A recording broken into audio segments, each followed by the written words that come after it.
14, 15, 16, 17, 18, 19, 20, 21, 22, 23, 24, 25, 26, 27, Yung gagawa niya, upstairs. Sinong mag-aabot sa kanya? Meron siyang totoo yung Ay, sarang yan. meron siyang oxygen concentrator. Hindi ako yung mga nabibigay ko. Dahil dyan sa burger's disease niya. 80 years old. Kukulong na po. Sa Banyaga.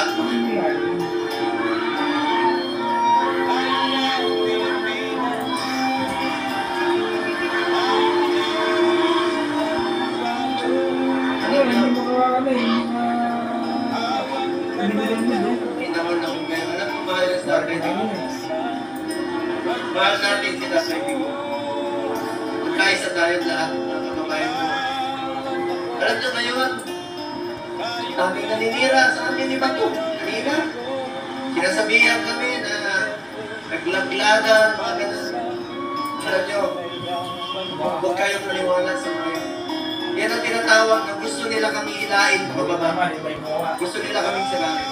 Ako naman po, buklatin yung mga Search mo na yung Anba. Anba. buklatin. Wala po. Halos wala po akong panahon sa anak ko.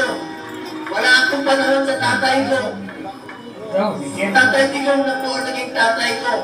From 1998 hanggang 2022. Meron ba ba? 24 years yan, araw-araw may magkasama. At sinabi ko sa kanya, Tatay Digo, hanggang kamatayan mo, hindi kita mababayaan. Lalo na sa medical mo. Ngayon sino na kung mag-aabot ng medisina niya? Sa mga nagpakulong sa kanya. Hindi, pinili ko. Aabot siya tayo. Hindi, lagyan mo yung ilin. Makakatulog pa ba kayo? Kahit dyan na lang. Continuous pa na.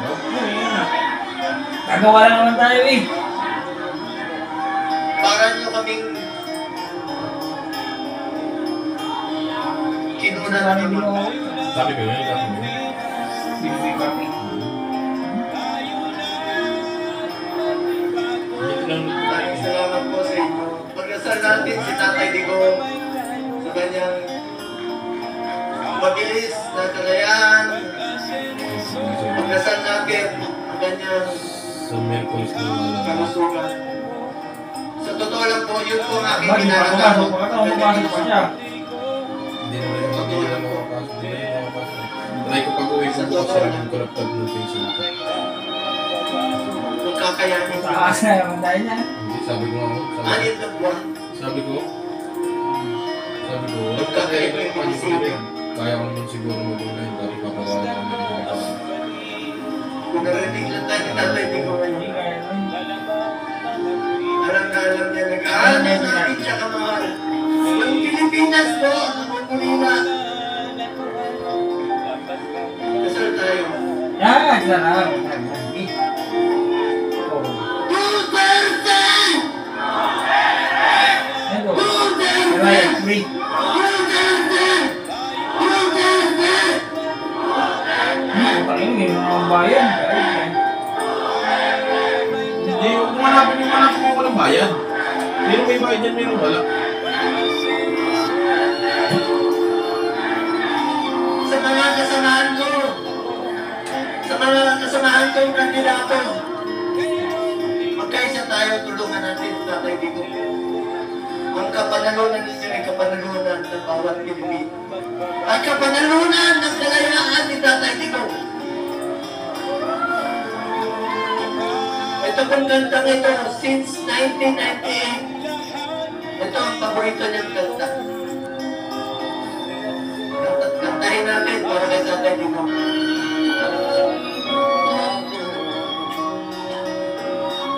Isa po itong spiritual song na naglalarawan sa tiwala ng ating Tatay Digong sa Panginoon. Lahat po ito'y destiny.